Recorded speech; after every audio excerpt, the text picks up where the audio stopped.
He comenzado a leer recientemente, aunque no es el único que estoy leyendo, también he comenzado a leer y a estudiar Deuteronomio y otras cosas más, pero para la iglesia estamos en Primera de Samuel.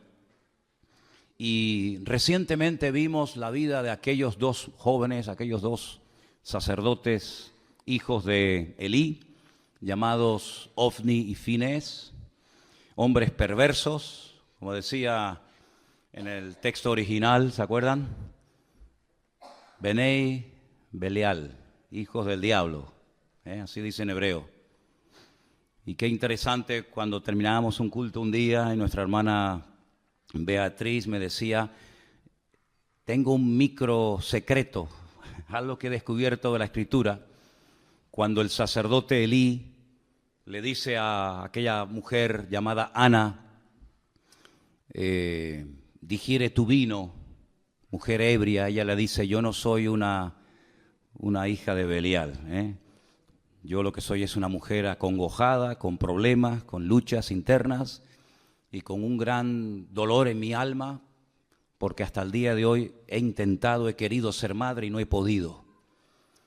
Y yo estoy derramando, le dice ella al sacerdote Elí, mi alma delante del Señor. Entonces el sacerdote Elí la despide en paz y le dice, bueno, que el Señor te conceda la petición de tu corazón. Y ella se va y al poco tiempo queda embarazada y da a luz nada más y nada menos que al que escribió estos libros, Primera y Segunda de Samuel. Digamos que sería el último juez, esa larga lista de jueces. Samuel es el último en la lista, un hombre que estuvo 40 años juzgando al pueblo de Israel. Y en el capítulo 4, después de hablar al pueblo y después de bendecirlo, etc., Israel toma la iniciativa de lanzarse a la guerra nada más y nada menos que contra los filisteos. Dice el versículo 1, por aquel tiempo salió Israel a encontrar en batalla a los filisteos. Los filisteos no le estaban atacando. Fueron ellos los que dijeron, vamos a atacar, vamos a encontrar, vamos a ponernos en el camino y vamos a hacerle la guerra a los filisteos. Y dice que Israel acampó junto a un lugar llamado Ebenezer, la piedra que me ayuda, o como algunos han traducido, hasta aquí nos ha ayudado el Señor. Y los filisteos acamparon en Afec, lugar que significa la fortaleza. Ahí estaban uno enfrente del otro, el valle en el centro. Y es terrible porque dice que los filisteos vencieron a Israel. Miren lo que dice el versículo 2. Los filisteos presentaron la batalla a Israel y trabándose el combate, Israel, el pueblo de Dios, fue vencido. Y dice que huyeron de la batalla y en aquel día murieron como 4,000. 4,000 personas. Ahora, yo no sé quién se encargaba de contar a los muertos, pero contar 4,000 cadáveres tiene que ser un trabajo tremendo, ¿no? Pero es que no solamente murieron 4,000, después vamos a ver que murieron muchos más. Y la cuestión está, ¿cómo es posible que el pueblo de Israel, que en aquel momento era el pueblo escogido por el Señor, perdieran una batalla frente a enemigos como los filisteos, que eran paganos, eran idólatras? Su dios principal era Dagón, tenía la forma de un pez, como si fuera una sirena, aunque tenía cara de hombre. ¿Cómo es posible que perdieran frente a un enemigo tan malo y tan perverso como los filisteos, el pueblo de Dios? Bueno, en primer lugar vemos que el Señor no le dijo en esta ocasión a Israel que fueran a pelear contra los filisteos ni contra nadie. Eso es algo muy importante, es algo que hay que tener en cuenta, ¿saben? No se meta donde Dios no lo llama, hermano. No empiece a meterse en cosas. Ahora voy a hacer esto, ahora voy a hacer aquello, sin tener instrucciones específicas de parte del Señor. Porque vas en tu nombre, vas por impulso, vas en la carne, y eso a la larga te pasa factura. ¿Quién le dice a Israel, váyanse a la guerra y peleen contra los filisteos? Nadie. No es como en otras ocasiones, que Dios habla y Dios revela su plan y su propósito al pueblo, sino que en esta ocasión Israel dice, vamos a pelear. en un golpe de impulsividad o de emoción, vamos a pelear contra los filisteos, que era una nación, que era un pueblo que estaba en la costa mediterránea, tremendamente poderoso, y se metieron en una batalla sin prepararse espiritualmente. Si no solamente no tienen una palabra específica del Señor, sino que no están preparados espiritualmente. Es más, si uno analiza el estado espiritual de Israel en aquel tiempo, no era el mejor, sino más bien todo lo contrario, era cuando peor estaban. Fíjense cómo estaba el liderazgo. Ofni y Fines, sacerdotes perversos, corruptos, que violaban a las mujeres en la puerta del tabernáculo en Silo. Personas que abusaban de su puesto como sacerdotes, quitándole a la gente ofrendas a la fuerza. El pueblo estaba en un momento terrible. No había comunión, no había relación con el Señor. El único del cual habla bien el Señor en aquel tiempo era de Samuel. Pero del pueblo, el pueblo estaba fatal. Y cuando una persona no está bien espiritualmente, ¿cómo se le ocurre meterse en batallas y meterse en terrenos donde para meterte, primero Dios te tiene que decir, métete? Y segundo, Dios te tiene que preparar espiritualmente para que no caigas herido y hagas el ridículo. Y encima, en tu mala decisión, puedas arrastrar a otras personas. Miren cómo murieron en el primer encuentro, en el primer encontronazo, 4,000 hombres. El título del mensaje de hoy es Decisiones equivocadas. Decisiones equivocadas pueden llevarnos a la ruina, a nosotros y a países enteros y a iglesias enteras y a familias enteras. Y lo que me llama la atención es que se sorprenden, encima se sorprenden porque han perdido. Miren, por ejemplo, lo que dice el versículo 3. Cuando volvió el pueblo al campamento, los ancianos de Israel dijeron, ¿por qué nos ha herido hoy el Señor delante de los filisteos? Mientras yo leía esta mañana esta porción, esta pregunta más bien, ¿por qué? ¿Por qué nos ha herido el Señor? ¿Por qué los filisteos hoy nos han ganado? Me venía a la mente, pero así, otro hombre de Dios que un día cuando perdió una batalla le hizo la misma pregunta al Señor. ¿Por qué hemos perdido hoy la batalla? Déjenme que les lea un versículo. Preste atención. Josué rompió sus vestidos y se postró en tierra sobre su rostro delante del arca del Señor hasta caer la tarde. Y los ancianos de Israel echaron polvo sobre sus cabezas. Y Josué le dijo al Señor, ¿por qué nos ha vencido hoy el enemigo? La misma pregunta, ¿por qué nos ha sucedido esta tragedia hoy en Israel? ¿Por qué nos has entregado en las manos de los amorreos para que nos destruyan? Ay, Señor, ¿qué le diré? ¿Qué dirán que Israel ha vuelto sus espaldas delante de los enemigos? Porque los cananeos y los moradores de esta tierra oirán y nos van a rodear y borrarán nuestro nombre sobre la faz de la tierra. Y entonces, ¿qué harás tú con tu gran nombre? Pero espérense. La diferencia entre la pregunta que le hace el pueblo de Israel al Señor en 1 Samuel 4 y la pregunta que hace en Josué capítulo 7, Josué al Señor, es muy diferente. Porque unos no esperan que Dios responda. Cuando tú haces una pregunta, espérate a que se te responda. No preguntes y respondas al momento, sino infórmate, cerciórate si lo siguiente que quieres hacer es lo correcto o vas a seguir metiéndote más en líos. Sin embargo, con Josué fue diferente, porque él rasga sus vestiduras delante del Señor. Él dice, ¿cómo es posible que ayer le ganamos a los de Jericó, una ciudad inmensa, y hoy nos vamos a pelear contra una población, una localidad muy pequeñita llamada Jai, y perdemos? ¿Cómo es posible que al grande le ganemos y al chico perdamos? Y ahora Dios habla y le dice, escuchen, el Señor le dice a Josué, levántate, ¿por qué te postras sobre tu rostro? Israel ha pecado y aún ha quebrantado mi pacto que yo les mandé, y también han tomado del anatema y hasta han hurtado, han mentido y lo han guardado en sus enseres. Por esto los hijos de Israel no podrán hacer frente a sus enemigos, sino que delante de sus enemigos volverán las espaldas. Por cuanto han venido a ser anatemas, yo no estaré con vosotros. Levántate y santifica al pueblo. Y todos conocemos el resto de la historia de cómo un solo hombre llamado Acán, quebrantó la orden de no coger, de no llevarse nada a su tienda y traer maldición al pueblo. Y entonces cuando ellos santifican, cuando ellos arreglan el problema, se levantan, van a la batalla y vencen al enemigo. Pero en el caso de 1 Samuel 4 no sucedió así, sino que le preguntan al Señor, ¿por qué nos ha herido hoy el Señor? Y no esperan que Dios les hable.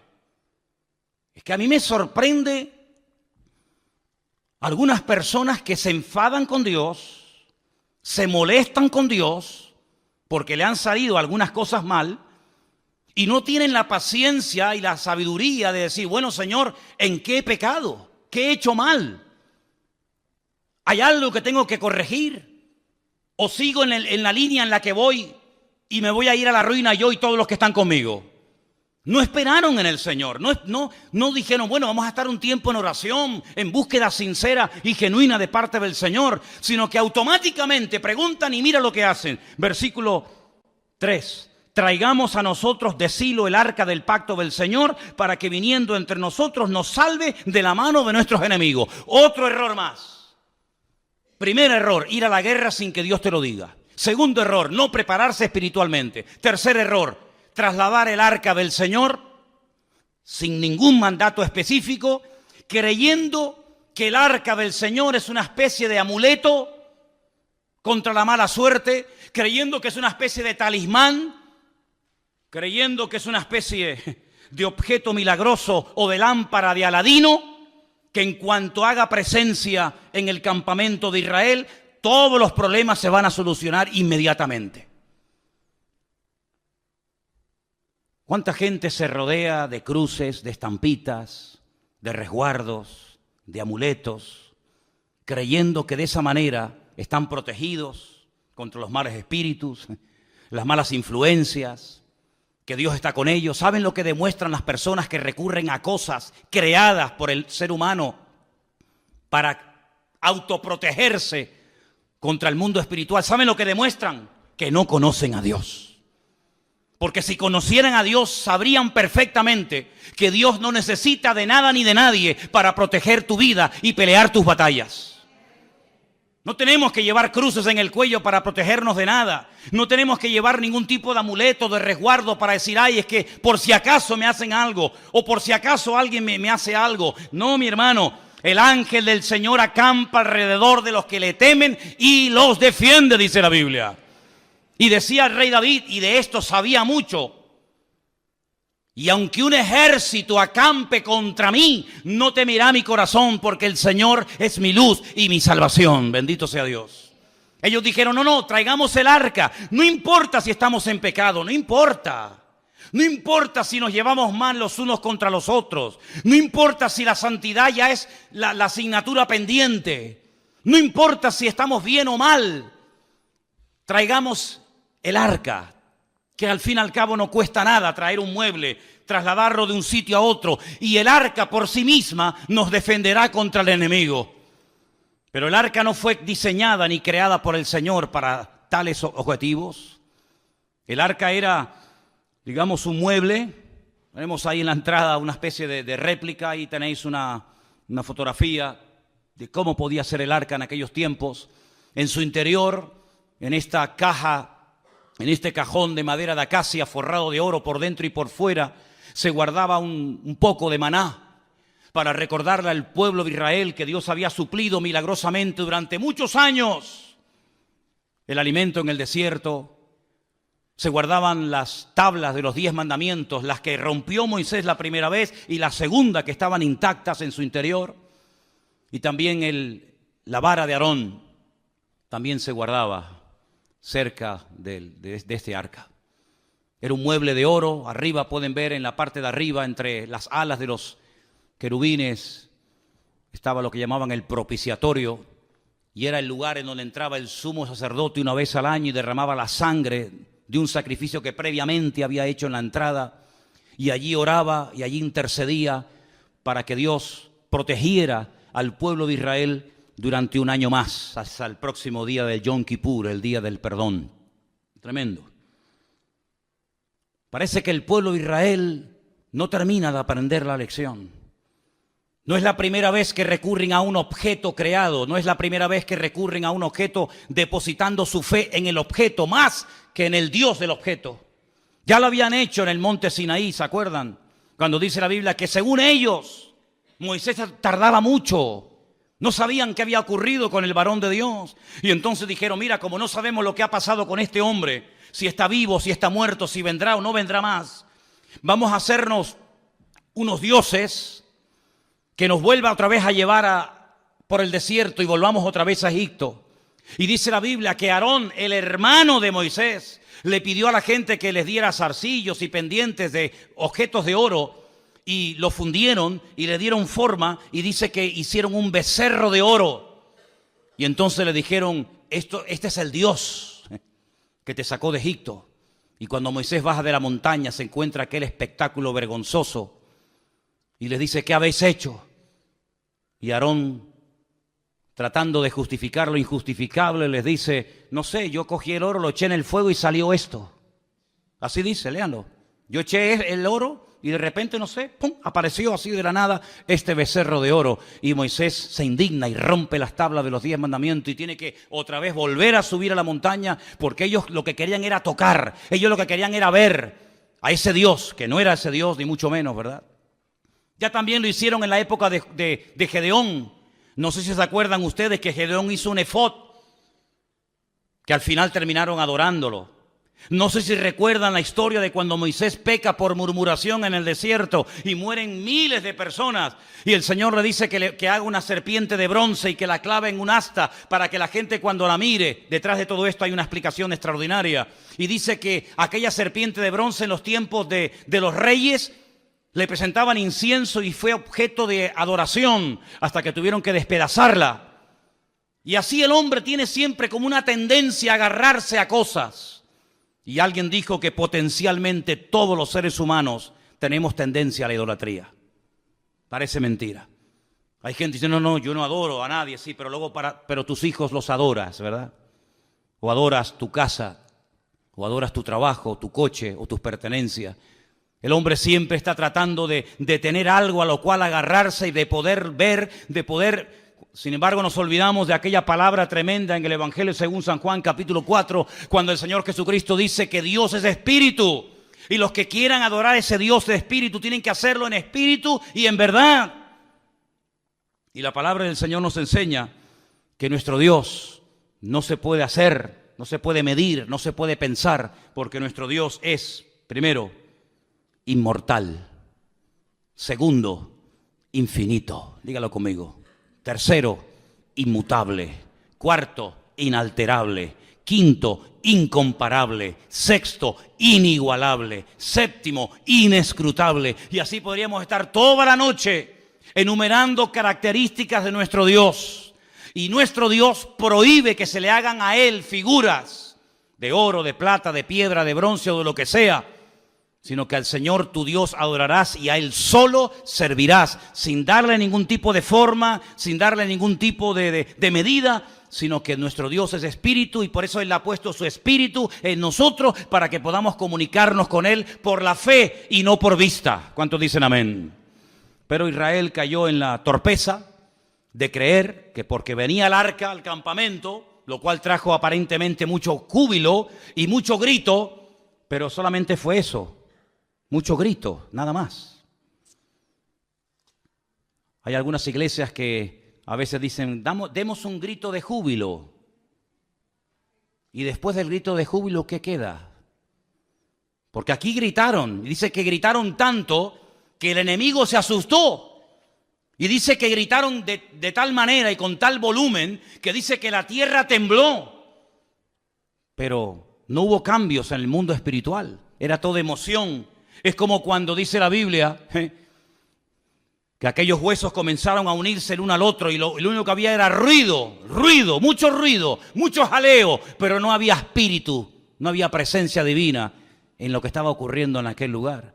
Y en todas nuestras acciones, en todo lo que hagamos, pensemos o planeemos, no solamente tenemos que buscar la expectativa, el ruido, la apariencia, sino tener el aval y el respaldo divino de que Dios está detrás de la obra o de la palabra o de la acción que estoy haciendo. ¿Cuántos dicen amén? El mismo Señor Jesucristo dice, lo que yo digo y lo que yo hago, no lo hago por mi propia cuenta, sino que hago y digo lo que el Padre me autoriza y me ordena que haga y que diga. Eso es un sometimiento total y absoluto a la voluntad divina, en palabras y en acciones, pero en estos nada que ver. Se quejan porque Dios nos ha abandonado, porque el enemigo se ceba con nosotros, pero escuchen, si vamos un poquito más adelante, por ejemplo, al versículo 10, cuando ellos ya se creen fuertes porque ya tienen el arca de la alianza entre ellos, dice, pelearon pues los filisteos, y otra vez dice, terrible, Israel fue vencido. Ya es la segunda vez. Primera vez te dio una paliza y 4,000 hombres perdieron la vida. Y no aprendes, no hay manera, Vas de mal en peor y sigues y sigues y sigues. Pero ¿cuándo nos vamos a dar cuenta que lo natural es un reflejo de lo espiritual? ¿Cuántos millones de veces tengo que decir lo mismo? Que cuando las cosas van mal, Dios te está dando un mensaje que tienes que saber interpretarlo y tienes que pararte y preguntarle al Señor, Señor, ¿qué está ocurriendo? Porque no es como el mundo dice, bueno, es mala suerte, es una mala temporada, no. Sino que la palabra del Señor nos da principios concretos y específicos para que la victoria no sea algo casual, algo esporádico, sino sea la tónica habitual de nuestra vida.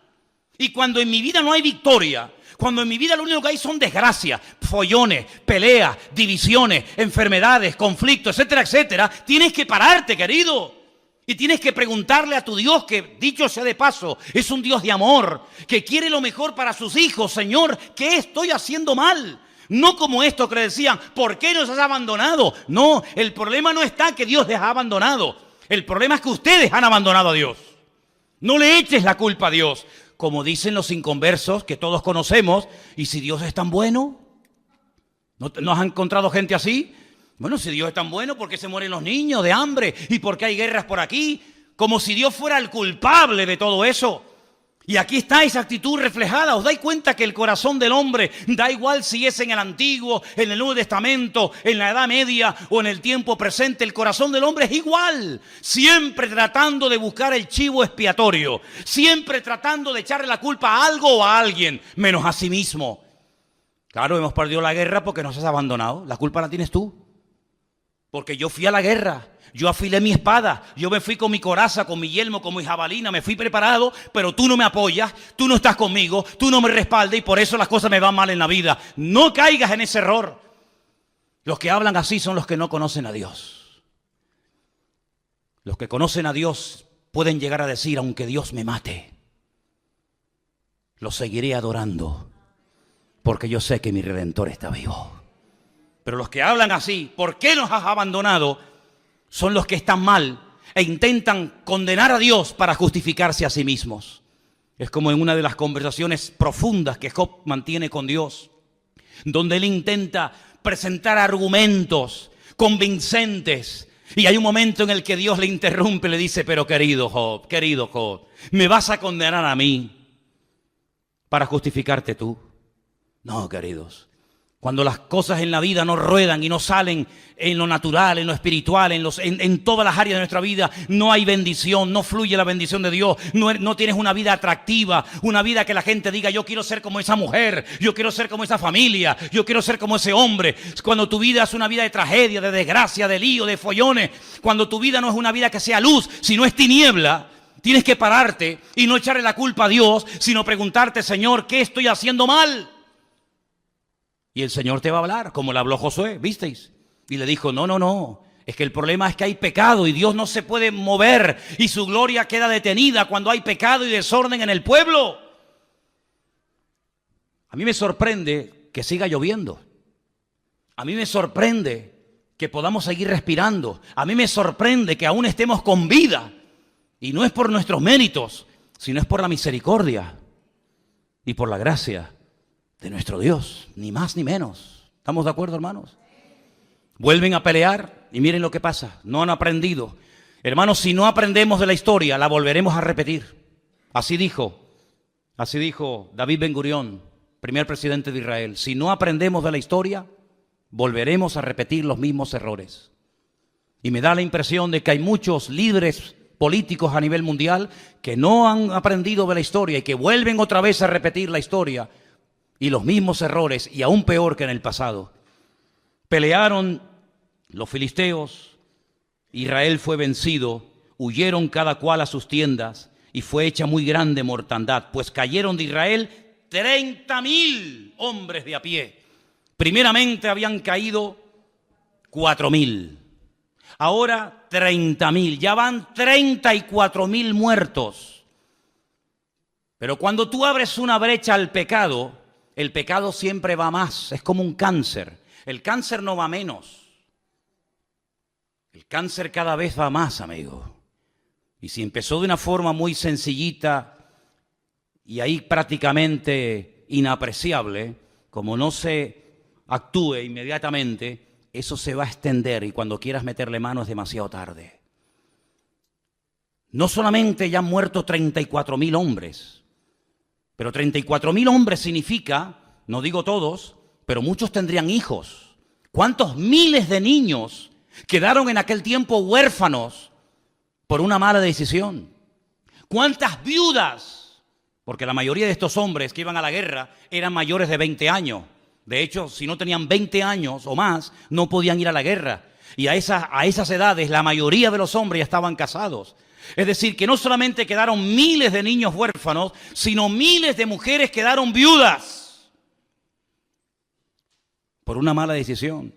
Pero no solamente fue eso, sino dice que en aquel segundo encuentro de Israel contra los filisteos, los dos hijos del sacerdote Elí murieron, Ofni y Fines. Versículo 17.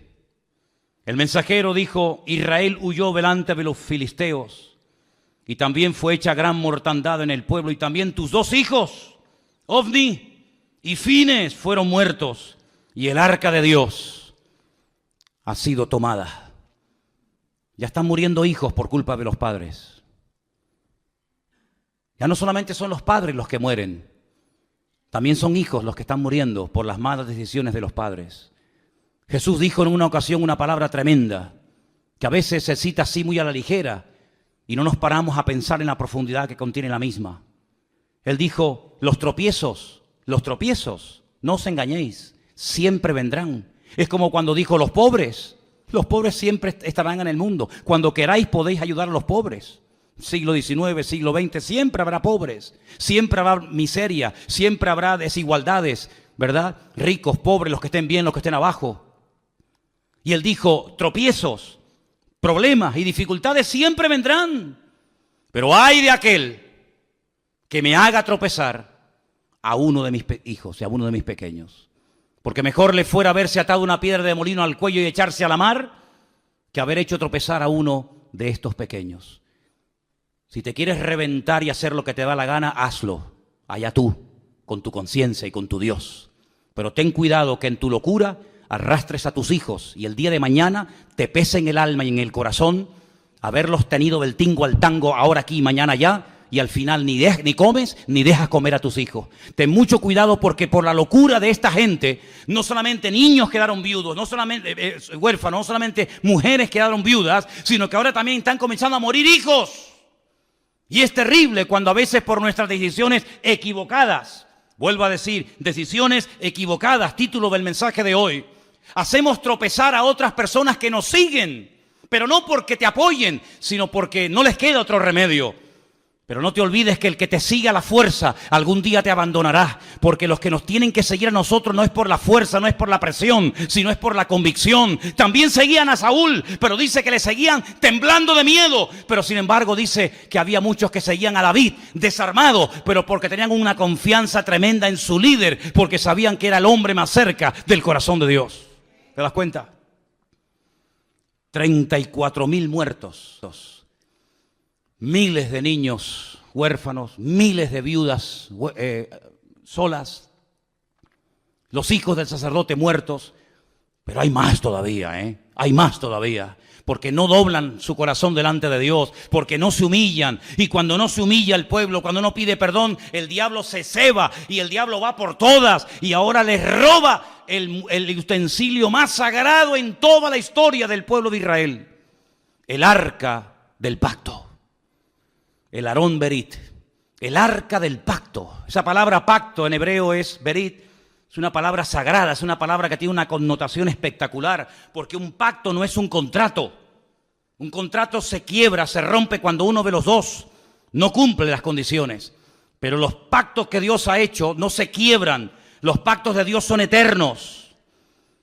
Y ellos traen ese mueble que es el símbolo, es la representación física, tangible y visible de un pacto que un Dios eterno ha hecho con un pueblo que le está siendo infiel. Y lo que recurren es al tipo, al símbolo, en vez de al Dios del pacto.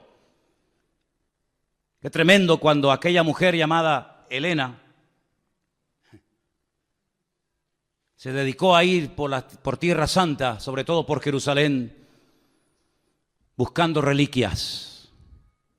Era la madre de Constantino, supuestamente el primer emperador romano convertido o que reconoció y emitió el cristianismo como la religión oficial del Imperio Romano. Y fue a Jerusalén y comenzó a buscar el lugar donde Cristo había muerto. Y fue a Jerusalén buscando la túnica que le habían quitado los romanos cuando estaba clavado en la cruz. Y fue a Jerusalén tratando de encontrar astillas de aquella cruz y los clavos y las espinas y la sandalia y esto y aquello. Y ahí comenzó todo un negocio y toda una parafernalia litúrgica y religiosa acerca de cosas, ¿verdad? Y la gente hasta el día de hoy adora y se agarra y se aferra a cosas, al fin y al cabo creadas por el ser humano. Y cuando vamos a Israel yo le digo a la gente, ¿y qué más da? ¿Qué más da? Si sobre esa piedra el Señor se inclinó, se sentó o lloró, ¿qué más da? No deja de ser una piedra, no adoremos las cosas, adoremos al que vive por los siglos de los siglos, amén. Sin embargo, el hombre, como dije antes, tiene una tendencia brutal a la idolatría. Y si no tiene nada o a nadie a quien adorar, recurre a la peor de todas las idolatrías, que es la egolatría, que es adorarme a mí mismo y decir yo soy el dueño, yo soy el Dios. Y encima le digo al verdadero Dios, tú no existes, el que existe soy yo. Esa es la peor de las idolatrías. Y esto es lo que le pasó al pueblo de Israel, un pueblo que tenía que ser cabeza y se convirtió en la cola y en el hazmerreír de los filisteos en aquella época. Quiero que volvamos a ver esa imagen donde veíamos el territorio que ocupaban los filisteos en aquella época. Esa franja mediterránea larga, de más de 50 kilómetros de largo, en color rojo, era el territorio que en aquellos tiempos ocupaban los filisteos. Los filisteos no eran originarios de allí, no. Los filisteos eran un pueblo, la mayoría de los historiadores dicen que puede ser que vinieran de la isla de Creta, no eran oriundos de Canaán, eran de otro lugar que decidieron trasladarse en barco y tomar posesión de esas ciudades tan importantes que hasta el día de hoy existen. Por ejemplo, tal vez la ciudad más famosa que tenía los filisteos en aquel tiempo, que sigue existiendo hoy en día, es la ciudad de Gaza. ¿Quién no ha oído hablar de la franja de Gaza? A continuación estaba la ciudad de Askelón, donde murió ¿quién? Sansón, en el templo del dios Dagón. A continuación estaba la ciudad de Asdod. Estamos hablando de ciudades preciosas. He tenido la oportunidad y el privilegio con Helena de visitarlas. La ciudad de Askelón es una belleza de ciudad, Asdod, ni te imaginas. A continuación estaba Ecrón y a continuación estaba Gat. Son las 5 ciudades de los filisteos. Las 5 piedras que David cogió del arroyo era para matar a los 5 gigantes de las 5 ciudades más importantes del Mediterráneo, en aquel tiempo dominadas por los filisteos: Gaza, Asdod, Askelón, Ecrón y Gat. Ellos controlaban la salida y la entrada de mercancías. Los puertos principales, los puertos que en aquel momento operaban, estaban allí. Y ellos podían otear al horizonte las naves que venían con suministros y también controlaban la mercancía que salía del país. Es decir, los filisteos eran expertos en oprimir la economía del país. Eran expertos en decir, esto entra o esto no entra. Esto sale o esto no sale. Es decir, no eran enemigos que solamente peleaban cuerpo a cuerpo con Israel, sino eran enemigos que atacaban el suministro de mercancías, ¿verdad? Toda la infraestructura de los filisteos era precisamente evitar que económicamente el país prosperara, porque ellos eran los que permitían o impedían que las mercancías entraran o salieran del país.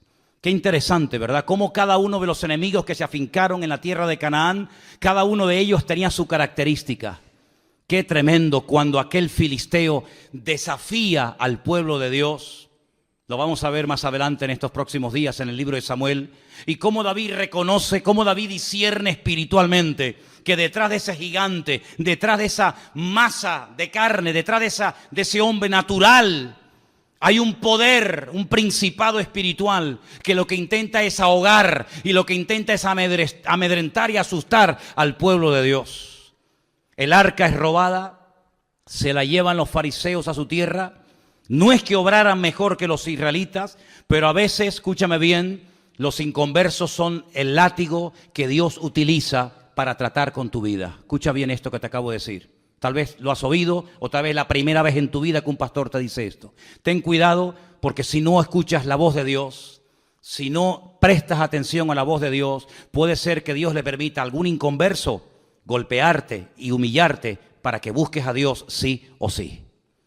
No te olvides que Dios puede utilizar al faraón para decirte ven y toma tierras y vive de maravilla, o al mismo faraón o a otro lo puede utilizar para amargarte la vida y para impedirte y coaccionarte tu libertad. Dios puede utilizar a un Nabucodonosor para destruir a un templo y para destruir una civilización y para destruir a todo un pueblo y una ciudad, y al mismo personaje el Señor lo puede utilizar para levantarte y para prosperarte y ponerte con autoridad y con poder en Babilonia, como fue el caso de Daniel, Mesac, Abednego y Misael.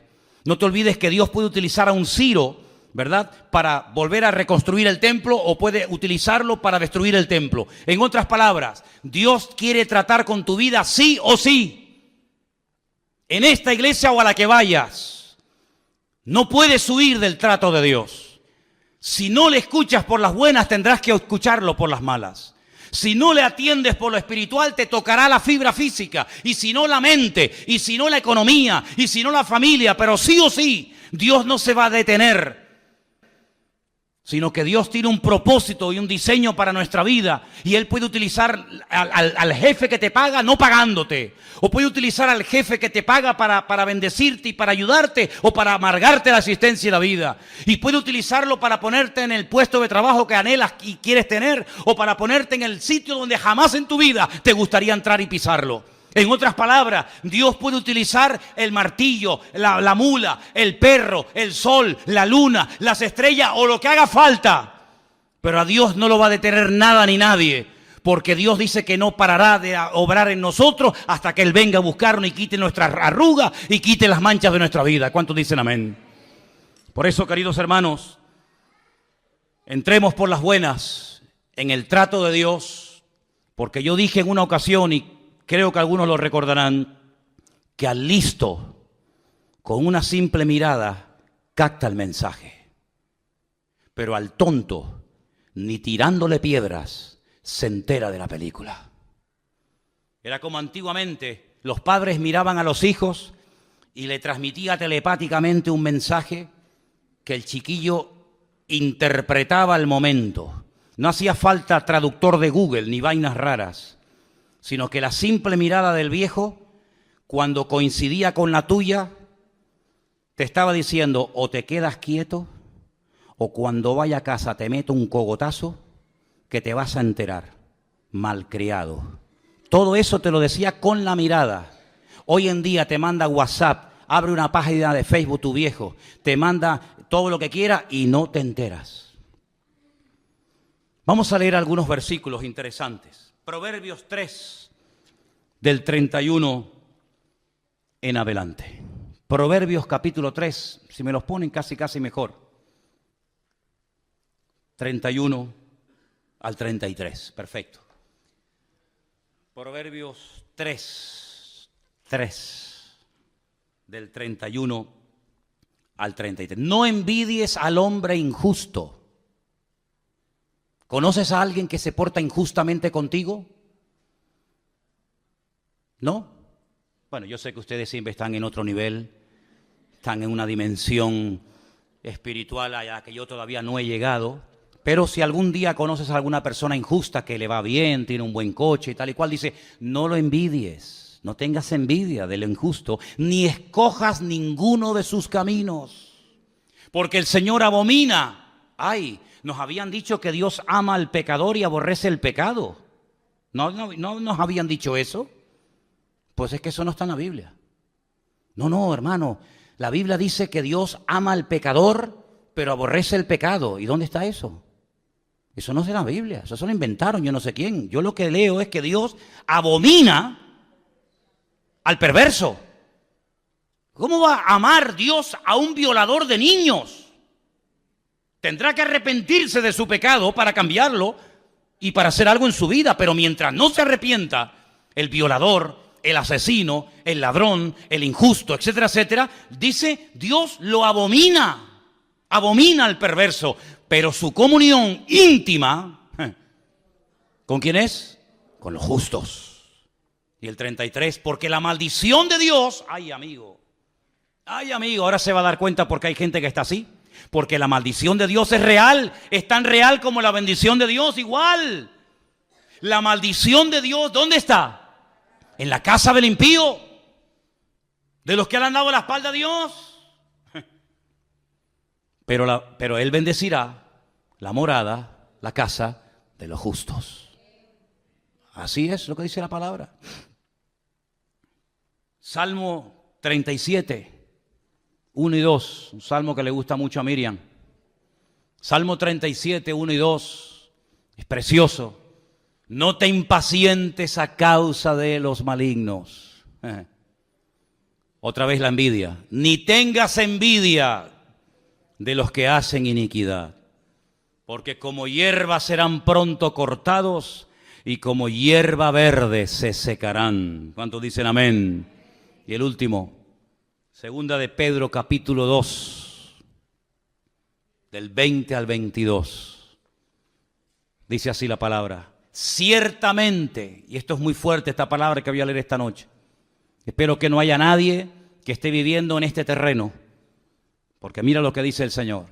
Si habiéndose ellos, está hablando de gente que conoció, gente que tuvo un encuentro con el Evangelio, si ellos, habiendo escapado de las contaminaciones del mundo, ¿y cómo escaparon del sistema de valores del mundo? Como dice ahí, de las contaminaciones del mundo. ¿Cómo lo hicieron? Por el conocimiento del Señor y Salvador Jesucristo. Así escaparon de ese mundo. No por fuerza de voluntad. No porque dijeron, bueno, yo me voy a proponer no juntarme con gente mala, voy a intentar cambiar. No es por ese sistema. Sino que hay gente que escapó, logró salir de las contaminaciones del mundo por el conocimiento del Señor y Salvador Jesucristo. Eso está bien claro, ¿sí o no? ¿Sí o no? Dice, enredándose otra vez en ellas, son vencidos, claro. Su postrer estado viene a ser peor que el primero. Porque mejor les hubiera sido no haber conocido el camino de justicia, haber conocido el camino de justicia, que después de haberle conocido, volverse atrás del santo mandamiento que les fue dado. Pero les ha acontecido lo del verdadero proverbio, que el perro vuelve al vómito y la puerca lavada a revolcarse en el cieno. Ay, amigo, más claro agua, ¿eh? Aunque usted no lea esto en hebreo, ni en arameo, ni en griego, usted lo entiende perfectamente. Yo tengo que decir como pastor, y me gustaría decir todo lo contrario, pero mentiría si lo hiciera, que nunca he conocido a nadie que se haya apartado de los caminos del Señor, que su vida haya sido una maravilla. Si así fuera, más de uno se vería tentado a decir, oye, separándome del Señor, vivo mejor. Pero es que no hay ni la más mínima tentación en los que hemos nacido de nuevo.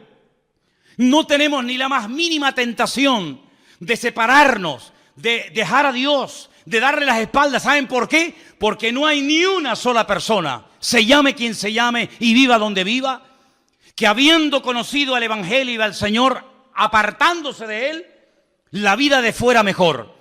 Sino que el Señor los compara con un perro que vomita y se vuelve a comer lo vomitado. Y si lo compara con un cerdo que lo lava y en cuanto encuentra basura, se vuelve a revolcar en él. Y dice, y el postrer estado es peor que al principio. Hermano, si usted no entiende esto, yo ya no sé cómo decírselo.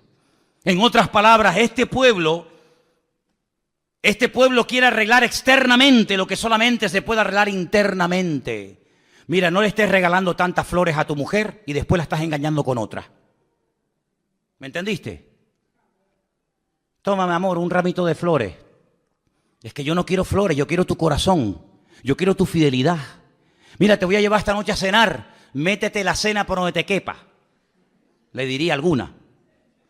Yo no quiero que me des cena. Yo lo que quiero es que estés más tiempo en casa con tu mujer y con tus hijos. Así era Israel. No se arrepienten, no buscan de Dios, no viven en santidad, no ponen sus vidas en orden, pero tráiganos el arca, que trayéndonos el mueble se arregla todo. Es como aquellos que dicen, no, yo tengo una Biblia y te enseñan una Biblia así. ¿Y para qué la quieres? Y el crucifijo, y el rosario, y tantas cosas externas, que lo único que hacen es dar una pincelada de cristianismo, pero tu corazón está lejos. Como decía el Señor, aquellos fariseos de la época, con su boca me adoran, pero su corazón está lejos de mí. Y su temor de Dios no es más que puro mandamiento aprendido de memoria, de padres a hijos, de generación en generación.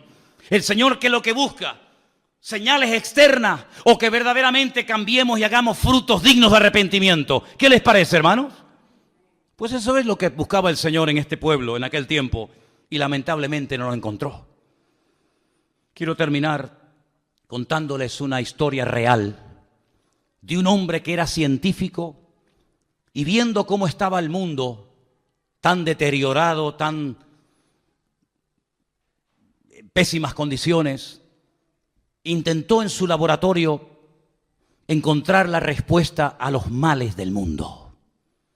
Y ahí estaba de noche y de día con sus fórmulas químicas y matemáticas y esto y aquello, tratando de encontrar algo, no sé, algo, una pastilla, un remedio para los problemas del mundo. Pasaba horas y días, semanas enteras en su laboratorio, tratando de encontrar el remedio para los males del mundo.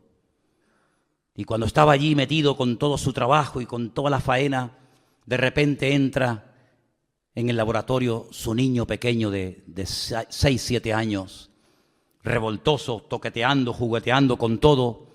Y el padre sabe que no va a poder seguir trabajando porque el chiquillo era muy inquieto.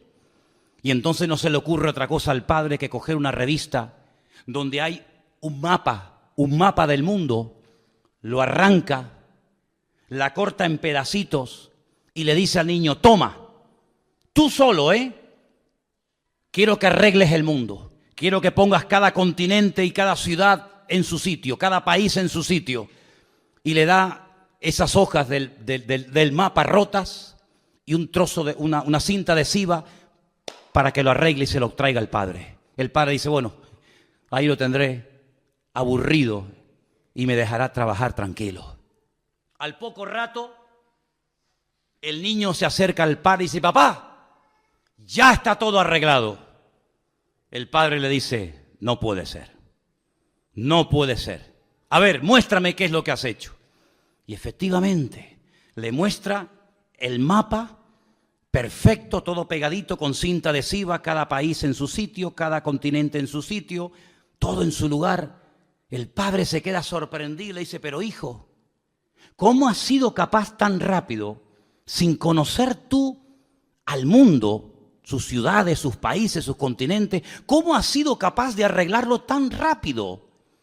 Y le dice, papá, es que yo no sé arreglar el mundo, pero cuando arrancaste la hoja, yo vi que por detrás había la figura de un hombre. Y entonces lo que yo hice fue arreglar primeramente la figura del hombre, que la conozco. Puse los brazos del hombre en su sitio, las piernas, la cabeza, y cuando arreglé al hombre, le di la vuelta y había arreglado el mundo. Eso es lo que intentan hacer los seres humanos, arreglar el mundo. Pero para arreglar el mundo, primeramente hay que arreglar el corazón del hombre. Y el corazón del hombre no lo puede arreglar nadie.